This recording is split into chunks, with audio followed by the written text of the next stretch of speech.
નમસ્કાર. આપ જોઈ રહ્યા છો TV13 ગુજરાતીનું ડિજિટલ પ્લેટફોર્મ અને આપની સાથે હું છું તોરલ. મારી સાથે સ્ક્રીન પર આપ પાટીદાર અગ્રણી દિનેશ બાંભણિયાને જોઈ રહ્યા છો એટલે સમજી જ ગયા હશો કે આજે આપણે કયા વિષય પર ખાસ કરીને વાત કરવી છે. લસુંદ્રા ગામની દીકરીનો જે આખો વિવાદ અત્યારે સામે આવી રહ્યો છે, પાટીદાર સમાજની આ દીકરી રબારી સમાજના યુવક સાથે લગ્ન કરીને આખો જે વિવાદ છે તેને લઈને આપણે વાત કરવી છે. દિનેશભાઈ, ખૂબ ખૂબ સ્વાગત અમારી ચર્ચામાં આપનું. લસુંદ્રાનો જે આ વિવાદ છે, આજે આપે પત્રકાર પરિષદ કરી પણ છે અને આખો આ વિવાદ જે છે એના પર શું આપની પ્રતિક્રિયા છે? કારણ કે હવે આપે જે વાત મૂકી છે એ થોડી તમામ માતા પિતા માટે, દીકરીઓ માટે, સમાજ માટે ચિંતાજનક આખો મુદ્દો બનતો જઈ રહ્યો છે. બેન, સીધી વાત એવી છે કે 7 તારીખે લસુંદ્રા ગામની પલક નામની દીકરી કોલેજે જવા નીકળે છે અને બપોર પછી એના માતા પિતાની રાહ જોતા હોય છે ને એ દીકરી આવતી નથી. 2 દિવસ સુધી એના માતા પિતા શોધખોળ કરે છે. ત્યારે એને ત્રીજા દિવસે એક લગ્નનું મેરેજ સર્ટિફિકેટ એની પાસે મોકલવામાં આવે છે ને એમાં પિયુષ રબારી નામના દીકરા સાથે એમના લગ્ન થયા છે એવું મેરેજ સર્ટિફિકેટ ઇસ્યુ કરવામાં આવે છે. માતા પિતાએ ગુમસુદાની ફરિયાદ આપેલી એટલે પોલીસ દ્વારા એને શોધખોળ કરવાના પ્રયાસો પણ થયા, પરંતુ ખેડા પોલીસને કોઈ પણ જગ્યાએ એની ભાલ ના મળી. પરંતુ ત્રીજા દિવસે મોડાસા ગામેથી પોલીસ સ્ટેશનમાંથી બોલીએ છીએ એવી રીતે વાત કરીને ખાલી દીકરીને એક સામાન્ય મોબાઈલમાં કહેવામાં આવ્યું કે મેં લગ્ન કરી લીધા છે, તમે મને ભૂલી જજો. આ સિવાય એના મમ્મી એને પૂછતા રહ્યા પણ કોઈ વાતનો જવાબ આપવામાં આવ્યો અને ફોન કટ કરી દેવામાં આવ્યો. માતા પિતાએ કઠલાલ પોલીસને જાણ કરી કે મને આવી રીતે આ નંબરમાંથી ફોન આવ્યો છે અને આ દીકરી મોડાસા પોલીસ સ્ટેશને હાજર થઈ છે એવું મને કહેવામાં આવ્યું છે. તો કઠલાલની પોલીસ જયારે મોડાસા પહોંચે છે ત્યાં તો એ લોકો ત્યાંથી દીકરીને લઈને ભાગી જાય છે. વિષય એ નથી કે દીકરીનું લગ્ન કર્યા કે દીકરી સાથે શું બનાવ બન્યો છે. વિષય એ છે કે દીકરી આખો બનાવ સમજવા જેવો છે. બેન, દીકરીની ઉંમર 18 વર્ષની છે જ્યારે દીકરાની ઉંમર 32 વર્ષની છે. દીકરી કોલેજ કરે છે અને દીકરો જે છે એ ડમ્પર ચલાવે છે એટલે ડ્રાઇવિંગનો, એનું કોઈ પણ જગ્યાએ કનેક્શન મળતું નથી. સાથે સાથે અમે જયારે સમાજના લોકો બેનને અને પરિવારને મળવા ગયા પછી અમે માહિતી મેળવતા અમને ખ્યાલ આવ્યો કે ભાઈ આ કચ્છઈ ગામનો દીકરો છે અને આવી રીતે આ દીકરીને બગાડી ગયો છે. એટલે લગ્ન જીવનમાં અમે સમજીએ છીએ કે જાહેર જીવનમાં અત્યારે કાયદાની પણ મર્યાદા છે અને દીકરી જો પોતે ઈચ્છે તો એને લગ્ન કરવાની છૂટછાટ પણ છે. જેથી કરીને અમે સમાજના આગેવાનોને અપીલ કરી કે ભાઈ દીકરી અમને એકવાર મળાવી દો અને જો દીકરી એમ કહેશે કે ભાઈ મારે ત્યાં લગ્ન કરીને ત્યાં જવું છે તો અમે તમને રાજી ખુશીથી ત્યાં જવા દઈશું. પરંતુ માતા પિતાના મનમાં જે શંકાઓ છે, 17 તોલા સોનું અને 2,60,000 રૂપિયાની રકમ પણ એ દીકરીની પાસે હતી, એ પૈસાનું શું થયું, એનું શું થયું, એ વાત હજી સુધીમાં ભાળ મળી નથી. બીજો બનાવ બેન એવો બન્યો છે કે અમે લોકો જે અમને માહિતી મળી એ મુજબ અમે ખીલીઓડ ગામ છે ધનસુરા તાલુકાનું, ત્યાં અમે રણછોડભાઈ માસ્તર, એની ઉપનામ ભુવાજી તરીકે જે ઓળખાય છે એમનું નામ આવ્યું એટલે અમે એને મળવા ગયા, સમાજના આગેવાનો થયું. અમે એ પ્રાથમિક શાળામાં નોકરી કરે છે ને પ્રાથમિક શાળાના પ્રિન્સિપલ તરીકે એ એમની નોકરી ઉપર હાજર હતા. અમે ત્યાં ગયા, અમે જેને વાત કરી કે ભાઈ આ દીકરીમાં તમને શું, એટલે એને અમને બહુ સ્પષ્ટતાપૂર્વક કીધું કે મારા દીકરાનું લગ્ન વ્યવહાર એટલે કે સગાઈ આ જે છોકરો ભાગી ગયો છે એના બેન સાથે થયેલું છે. એટલે એની નાની બેન સાથે એનું સગાઈ નક્કી થયેલું છે અને મારા પપ્પાની તબિયત બરાબર નથી એટલે મેં ગઈકાલે જઈને ત્યાં 4 દિવસ પહેલા હોળી પહેલા હું ત્યાં ગયેલો અને હોળી ઉપર મેં લગ્નની માંગણી કરેલી. ત્યારે આ જે છોકરો જે લગ્નમાં બગાડી ગયો છે, પિયુષ નામનો દીકરો, એના પપ્પા હયાત નથી એટલે એના મામા સાથે રહી છે. એટલે એના મામાએ એવી કન્ડિશન કરી કે ભાઈ તમારે જો તમારી દીકરી અહીંથી લઈ જવી હોય અને લગ્નનું મુહૂર્ત જોતું હોય તો અમારા પિયુષના લગ્નમાં તમારે મદદ કરવી પડશે. એટલે આ લોકોએ કીધું કે વાંધો નથી, અમે મદદ કરીશું. અને આ દીકરીને એના 4 દિવસ પછી બગાડી જવામાં આવી. બગાડી ગયા પછી આ રણછોડભાઈ ભુવાજી જે ખીલીયોડ ગામના છે એણે જ મોડાસા પોલીસ સ્ટેશનમાં રજૂ કરવાનું નાટક કર્યું. નાટક કર્યા પછી અમે એને સામાજિક આગેવાન તરીકે રજૂઆત કરી કે ભાઈ આવો બનાવ બન્યો છે, તમે દીકરીને સોંપી દો, આ સારી વાત નથી, દરેક સમાજમાં વૈમનસ્ય ઉભું થશે અને વગ્ર વિગત થશે. તો રણછોડભાઈ અમારી પાસે 2 દિવસનો સમય માંગ્યો કે આવતીકાલે ચેટી ચાંદની રજા છે, હું ત્યાં જઈ અને તમારી દીકરી તમને હું પાછી અપાવી દઈશ. અમે બીજા દિવસે પણ એનો સંપર્ક કર્યો એટલે એને કીધું કે હું આજે જાઉં છું અને દીકરી તમને 2 દિવસમાં પાછી મળી જશે. સામાજિક રીતે વાતચીત કરતા હતા, પોલીસને પણ અમે જાણ કરી, પોલીસે પણ એની સાથે ઇન્ટ્રોગેટ કર્યું અને પોલીસને પણ એને એવું વચન આપ્યું કે હું 2 દિવસમાં દીકરી તમને પાછી આપી દઈશ.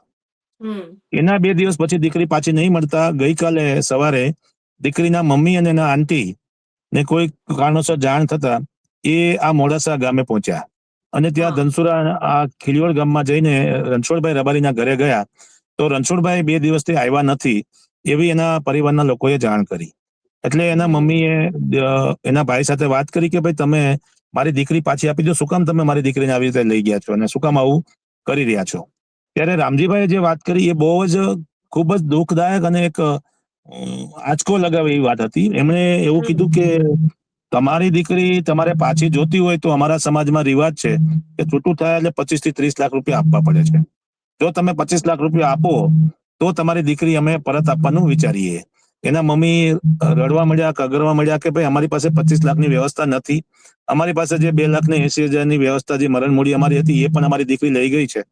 તો તમે સામાજિક રીતે થોડુંક ભગવાનનો ડર રાખીને અમને અમારી દીકરી સાથે મળાવો, દીકરી અમારી પાછી આપો. એ લોકોએ બહુ સ્પષ્ટ બંને બહેનો અને એના જે સાથે પંકજભાઈ હતા એમને કહી દીધું કે તમે ઘરની બહાર નીકળો ને કે તમને આવશે અને તમે આ વ્યવસ્થા કરીને પછી અમને કહેજો, અને જો આ વ્યવસ્થા ના હોય તો પછી તમે દીકરીને એક અંશ મેળવવા માટે પણ તમે હકદાર નથી, તમને એક અંશ પણ દીકરીનું નહીં મળે. આવી વાત કરવાથી ખૂબ જ ગંભીર વિષય લાગ્યો. અમે સમાજના આગેવાનોને વાત કરી તો સમાજના આગેવાનો એવું કીધું કે ભાઈ એ અમારા કૈયામાં નથી, એ કોઈની વાત સાંભળતો નથી. સાથે સાથે અમે કઠલાલ પોલીસ પાસે ગયા અને એલસીબી પોલીસ ખેડાને અમે સમાજના આગેવાનો ગઈકાલે સાંજે 6 વાગે મળ્યા, પરિવારને સાથે લઈને મળ્યા.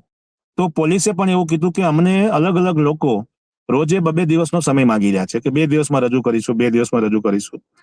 ગઈકાલે સાંજે એના એડવોકેટ જે મુકેશ રબારી કરીને કોઈ ભાઈ છે જે એડવોકેટ તરીકે છે, એમને મોડાસાથી પણ એવી વાત કરી કે અમે દીકરીને તમને કલાકમાં સોંપી દઈશું, 2 કલાકમાં સોંપી દઈશું.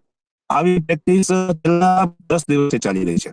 કોઈ દીકરીની ભાળ નથી મળતી, દીકરી ક્યાં છે, દીકરી શું કરી રહી છે, દીકરી કેવા સ્થિતિમાં છે, એની કોઈ વિગત મળતી નથી.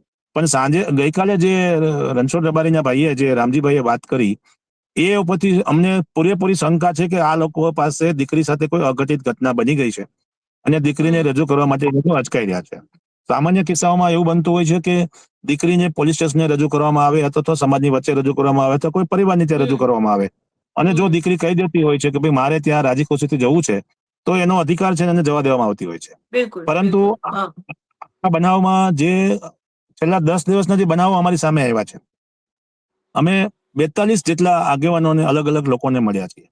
એમાં ખાસ કરીને મોડાસા પોલીસ સ્ટેશનના 3 યુવાનો જે એમના સમાજના છે અને એ સમાજના યુવાનોએ પણ આમાં જે મુખ્ય ભૂમિકા ભજવી છે એ પણ અમે ગઈકાલે પોલીસને લખાયું છે અને પોલીસે પણ એને ઇન્ટ્રોગેટ કર્યું છે.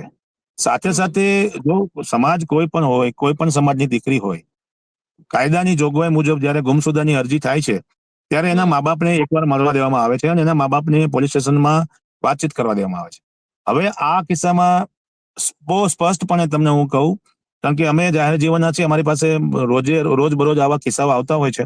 એમાં આ દીકરીને કમ્પલસરી દબાવીને, ભોળવીને અથવા કોઈ પણ જાતનું બ્લેકમેલિંગ કરીને બગાડી દેવામાં આવી છે એવો અમારો સ્પષ્ટ આક્ષેપ છે. અને ત્યાં ગયા પછી દીકરીએ કોઈ પણ પ્રકારનો સામનો કરવા જતા કોઈ અઘટિત ઘટના બની હોય એવું અમારી પૂરેપૂરી શંકા છે. કારણ કે દીકરીને દિનેશભાઈ, આટલા દિવસથી સતત તમે જે પ્રયાસ કરી રહ્યા છો, એની માતા પણ પ્રયાસ કરી રહ્યા છે. એક પણ વખત દીકરી સાથે વાત નથી થઈ કે એને સામે નથી એ લોકો લાવી રહ્યા? બેન, અમે ત્યાં સુધી કીધું કે એ ભારત દેશના કોઈ પણ રાજ્યમાં કોઈ પણ જગ્યાએ હોય તો અમને લોકેશન આપો અથવા અમને ત્યાંથી વિડીયો કોલમાં વાત કરાવો. પણ એ લોકો વિડીયો કોલમાં પણ વાત નથી કરાવતા. બીજું, જો એની પાસે નથી જ તો એ લોકો શું કામ વાયદો કરે છે કે 1 દિવસ કે 2 દિવસમાં અમે તમને આપી દઈશું? જો એની પાસે દીકરી નથી તો અમને ના પાડી દેવી જોઈએ, અમારી પાસે નથી, તમે ગમે ત્યાં શોધવી હોય ત્યાં શોધો. હવે અલગ અલગ આગેવાનોને 2-2 દિવસનો સમય લેવામાં આવે છે. હવે અમે સમયથી એટલા માટે ડિલે કરવા માંગતા નથી કારણ કે હવે અમને એવું લાગે છે કે દીકરી એની પાસે કોઈ પણ રીતે ક્યાંક કોઈ એવી સ્થિતિમાં છે કે જે દીકરીને જો એ બતાવશે, વાત કરાવશે તો દીકરીના મેસ ઉપરથી અમને ખબર પડી જશે. એટલે અમે ત્યાં સુધી માંગણી કરી કે તમે અમને વિડીયો કોલમાં વાત કરાવડાવો, XY જે જગ્યાએથી વાત કરાવો. અને જો દીકરી પોતાની ઈચ્છાથી ગઈ છે તો પછી આટલો સંતાવવાનો પ્રશ્ન નથી, તમારે જાહેર કરી દેવું જોઈએ. દીકરીએ પોતે આવીને કહી દેવું જોઈએ મા બાપને કે ભાઈ હું મારી ઈચ્છાથી ગઈ છું. સંબંધ રાખવા ન રાખવા, સામાજિક પ્રશ્નો, એ બધી વસ્તુ સાઈડમાં રહેશે. પરંતુ દીકરીને હાજર કેમ નથી કરતા એનો જવાબ એની પાસે કોઈ પણ પ્રકારનો છે નહીં.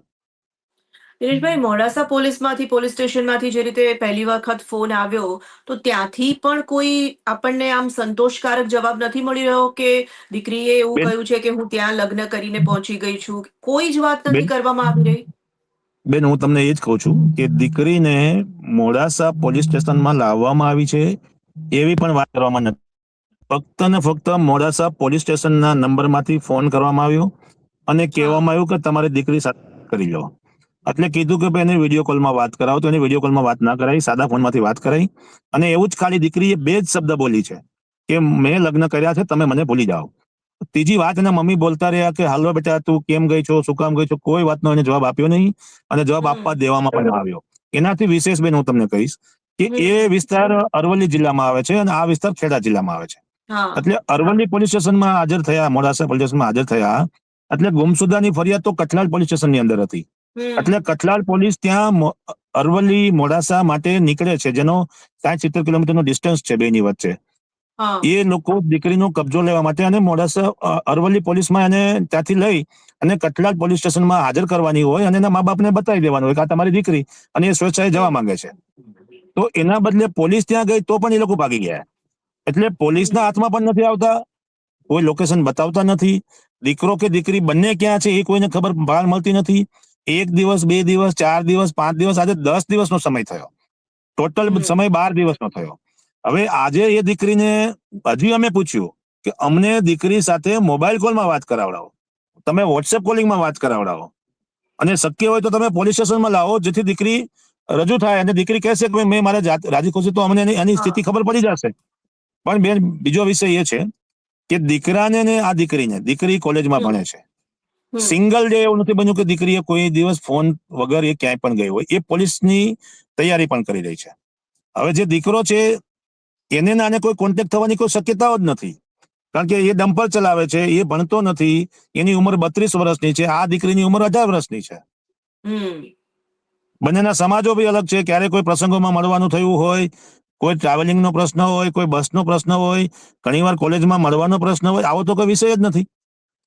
એટલે ખાસ કરીને જે કંઈ અત્યારે થયા છે, બીજું કે એના પોતાના ફોન કોલ્સ તમામ બંધ રાખવામાં આવ્યા છે 4 અઠવાડિયાથી. જો એ હમ. દોષિત નથી, રણછોડભાઈ દોષિત નથી અથવા બીજા કોઈ દોષિત નથી, તો શાના માટેથી ફોન કોલ્સ બંધ રાખવામાં આવે છે? શું કામ અત્યારે રણછોડભાઈ નથી મળી રહ્યા? રણછોડભાઈ હમ. કયા કામથી બહાર ગયેલા છે? બીજું, એ સરકારી પ્રાથમિક શાળાના શિક્ષક છે. જી. અને અમે જિલ્લા કચેરીને પણ જાણ કરી કે ભાઈ આ શિક્ષક છે, તો આનો રેકોર્ડ તમે તપાસ કરો કે ક્યાં ક્યાં જાય છે. બીજી બેન વાત હમ. એ છે કે અમે જાહેર જીવનના માણસો છીએ. અમે કોઈ સમાજ વચ્ચે કે કોઈ વચ્ચે વર્ગ વિગ્રહ ન થાય એનું ખાસ ધ્યાન રાખીએ છીએ. અમે હમ. રણછોડભાઈને જયારે મળ્યા ત્યારે અમે બધી જ એને નમ્રતાથી અને પ્રેમથી વાત કરી અને એને સ્વીકાર્યું પણ ખરું કે મારી ભૂલ થઈ ગઈ છે. મારે મારા દીકરાના, મારા પપ્પાની તબિયત બરાબર નથી રહેતી, એટલે મારે હમ. આ લગ્ન જલ્દી કરવા પડે એના માટે મેં આ પગલું ભર્યું હતું અને મારી ભૂલ થઈ ગઈ. મને સમાજના લોકો પણ ના પાડી રહ્યા છે, એટલે હું પરત તમને દીકરી સોંપી દઈશ. આ સુધીનું અમને કમિટમેન્ટ કર્યા પછી એ વ્યક્તિ શું કામ ગુમ થઈ જાય છે? કયા કારણોસર ગુમ થઈ જાય છે? અને હમ. અત્યારે પોલીસને પણ કેમ એ વ્યક્તિ હાજર નથી થતા? આ વિષયો ખૂબ જ ગંભીર છે બેન. અને એની હમ. મમ્મીને 2 દિવસથી એવી શંકા છે કે મારી દીકરી સાથે કંઈક અઘટિત ઘટના બની જ છે, કારણ કે માતા છે, માતાની લાગણી હોય, માતાના બિલકુલ. એના કોન્ટેકો હમ. હોઈ શકે. એટલે એની મમ્મીએ જ ગઈકાલે અમને તાત્કાલિક બોલાવ્યા કે ભાઈ એના જે રામજીભાઈની જે કહેવાની સિસ્ટમ છે એ મુજબ આખો બનાવ પૈસા માટે થયો હોય, કંડણી માટે થયો હમ. હોય, અથવા તો દીકરીને બોળવીને લગ્નનું સર્ટિફિકેટ ઇસ્યુ કરી દેવામાં આવ્યું હોય. હવે જે લગ્ન થયા છે, કઠલાલ જિલ્લાનો વ્યક્તિ છે, ખેડા જિલ્લાનો, એના બદલે એને દરિયાપુરમાં લગ્ન કર્યા છે. દરિયાપુર કોર્ટની અંદર એનું રજીસ્ટ્રેશન થયું છે. તો આ હમ. તમામ વસ્તુઓ ફ્રોડ થઈ છે એ અમે શ્યોર કહી રહ્યા છીએ, અને ના હોય તો દીકરીને રજૂ કરી દેવી જોઈએ. તમે રબારી સમાજના અન્ય કોઈ આગેવાનો સાથે વાત કરી છે? એ લોકો કઈ આ વાત પર હસ્તક્ષેપ કરવા માંગે છે? કોઈ આમાં કોઈ સમાધાન નીકળે, કોઈ રસ્તો નીકળે એવો પ્રયાસ એમના તરફથી છે?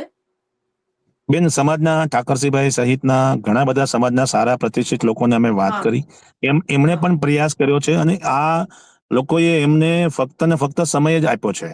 એટલે સમાજના લોકોએ પણ એવો પ્રયાસ કર્યો કે બંને સમાજો વચ્ચે સુલેહ જળવાઈ રહે, શાંતિ જળવાઈ રહે, અને આપે જેમ જોયું એમ ચૌધરી સમાજ, રબારી સમાજ, એવા કોઈ બનાવો ના બને એના માટે પાટીદાર સમાજે હમ. પણ ખૂબ જ ગંભીરતાપૂર્વક ધૈર્યતા રાખી છે. અમારી જી ધીરજ આજે એટલા માટે ખૂટી છે કે અમારી પાસે ગઈકાલે ડાયરેક્ટલી પૈસાની માંગણી કરવામાં આવી છે. તો હમ જો પૈસા માટેની માંગણી કરવામાં આવી છે એનો મતલબ એવો થાય છે કે આ લગ્ન જીવનનો પ્રશ્ન નથી, આ ખંડણીનો પ્રશ્ન છે. તો હવે તમે જે તમામ આગેવાનો એકત્રિત થયા છો અને માતાની સ્વાભાવિક ચિંતા હોવી એ તો કોઈ પણ વ્યક્તિ સમજી શકે છે.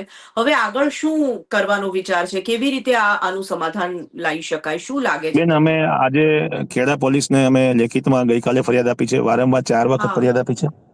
અમે પોલીસને એટલી વિનંતી કરી છે કે તમે તાત્કાલિક આ દીકરી કોઈ પણ રાજ્યની અંદર હોય, કોઈ પણ દેશની અંદર હોય કે કોઈ પણ જગ્યાએ હોય, એની સાથે હમ અમારો સંપર્ક કરાવો અને અમને દીકરી પરત અપાવો. કારણ કે હમ હવે એ વિષય નથી કે દીકરીએ લગ્ન કરી લીધા છે. વિષય એ છે હમ કે દીકરીને 15 દિવસ સુધી શું કામ બતાવવામાં નથી આવી, કઈ રીતે એને દબાવવામાં આવી છે, શું એને ધાક ધમકીઓ આપવામાં આવી છે. તો આ દીકરી અમારી ઘરે રહેશે, અમારી પાસે આવશે, પછી અમને સત્ય જાણવા મળશે. અને જો દીકરી કાયદેસર કોઈ દબાણમાં નહીં હોય અને દીકરીને જવાની ઈચ્છા હશે તો અમે સામાજિક રીતે પણ અમે કમિટમેન્ટ કરીએ છીએ કે અમે દીકરીને જી પરત આપી દઈશું. બિલકુલ. બસ ખાલી એક વખત દીકરી સ્વસ્થ છે, ઓકે છે, એ ખાતરી કરવા એ માતા પણ ઈચ્છે છે અને સમાજ પણ ઈચ્છે છે, એવું ટૂંકમાં કહેવું થાય છે આપનું. બેન, કાયદાની જોગવાઈ છે કે તમારે હમ જે દીકરી તમારી જાય છે એ દીકરી સ્વૈચ્છિક પોતાના મોઢાથી કહી દે છે. પણ હવે બેન પ્રશ્ન એવો છે કે આ એવો કિસ્સો નથી. આજે 10-15 હા. દિવસથી એને કયા પ્રકારનું ટોર્ચર કરવામાં આવ્યું છે, એની સાથે શું વર્તન કરવામાં આવ્યું છે, એને જી કેટલું સમજાવવામાં આવ્યું છે, શું શીખડાવવામાં આવ્યું છે, એ પણ વિષય છે હવે. બિલકુલ. હવે આપણે એવી આશા રાખીએ દિનેશભાઈ કે આમાંથી કોઈક સમાધાન નીકળે અને દીકરી સહી સલામત બેન, તમામ અમે તો લોકોની સામે પેલા આવે. એ ઈચ્છીએ જી છીએ કે આ દીકરી જીવિત મળે અમને. એના નસીબમાં હશે, એને જ્યાં પોતાના નિર્ણયો લીધા હશે એમાં તો હમ પરિવારને કોઈ વાંધો નહીં હોઈ શકે. પરંતુ આ હમ દીકરી અમને જીવિત પરત મળે એવી જ સમાજના લોકો તમામ આશા રાખી રહ્યા છે. બિલકુલ દિનેશભાઈ, ખૂબ ખૂબ આભાર આ આખા વિષય પર વાત કરવા માટે. અને ફરી એક વખત આપણે એ જ આશા રાખીએ છીએ કે દીકરી જલ્દીમાં જલ્દી સહી સલામત રીતે તમામ લોકોની સામે આવી જાય અને આ ચિંતા જે છે તેનો અંત આવે. તો લસુંદ્રા ગામનો આખો વિવાદ હતો જેમાં પાટીદાર સમાજ હવે ન્યાય ઈચ્છી રહ્યો છે અને સતત એક જ માંગ કરી રહ્યો છે કે દીકરી તેમની સામે આવી જાય, દીકરી તેમને સહી સલામત છે તેવી એક બાહેધરી મળી જાય. આવી અને કેટલીક મહત્વપૂર્ણ ચર્ચાઓ માટે આપ જોડાયેલા રહો TV13 ગુજરાતીના ડિજિટલ પ્લેટફોર્મ સાથે. મને અત્યારે રજા આપશો. નમસ્કાર.